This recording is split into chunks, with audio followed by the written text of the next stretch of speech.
Мінезің қара жерден ауыр болсын. Сырым жас кезінде Есентемір Бөкен биге батасын алайын деп, және ақыл сұрайын деп ат шапан алып барады. Барып қонақ болғаннан кейін, Бөкен Сырымнан келген жұмысын сұрайды. Сонда Сырым: менің сізге келген жұмысым біріншіден, сіздің батаңызды алайын деп келдім. Екіншіден, ақыл сұрайын деп келдім дейді. Сонда Бөкен: саған батамды берейін, сен жас болған мен елге бас болғандай екенсің деп бата береді. Арқан қара нардай жауыр болсын, мінезің қара жердей ауыр болсын, өкпең бауыр болсын, сыбыр кетпесін, жасың 60-ға жетпесін дейді. Батасын бергеннен кейін мен не десем де бәрінің мағынасы бар. Қалай түсіндің, өзіме айырып бер дейді Бөкен қарт. Сонда Сырым: арқан көп мінгеннен жауыр болсын дегенің, халық үшін жұмыс жаса, халықты өзіңе ерте біл дегенің.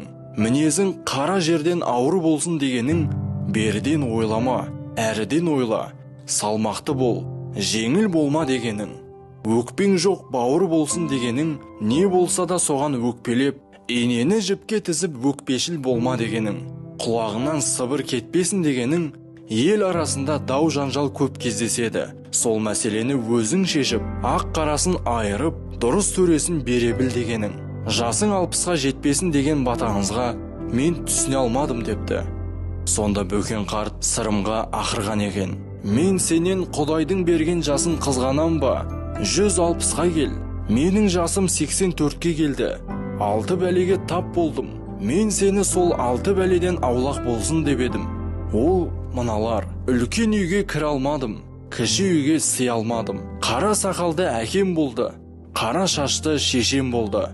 Ауру келді, кәрілік жеңді. Міне 6 бәле деген осы, бұны қалай түсіндің дейді. Сонда Сырым батыр: үлкен үйге кіре алмадым дегеніңіз, адамның қатары кетеді, баратын үйі таусылады. Кіші үйге сый алмадым дегеніңіз, өзінен жасы кіші адамдардың үйіне жасы үлкен адам шақырусыз бара алмайды. Қара сақалды әкем болды дегеніңіз, өзіңнен туған кей бала есейген соң әкенің тілін алмайды, әкені дұрыс баға білмейді. Бір сөз айтсаң бетіңді қайырып тастайды. Қара шашты шешем болды дегеніңіз, сол баланың әйелі келінің осы шалға не керек екен? Берген асты ішіп жата бермей ме дейтін шығар. Ауру мен кәрілік түсінікті ғой ата депті. Сонда Бөкен қарт: бақытты бол балам, жақсы шештің дейді.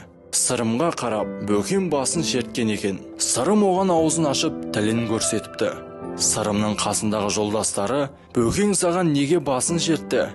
Оған сен аузыңды ашып, тіліңді шығардың, ол не сөз дейді. Сонда Сырым: ол кісі маған басын шерткені басқа пәле қайдан келеді деген жұмбақ еді. Менің оған тілімді көрсеткенім басқа пәле қызыл тілден келеді дегенім депті.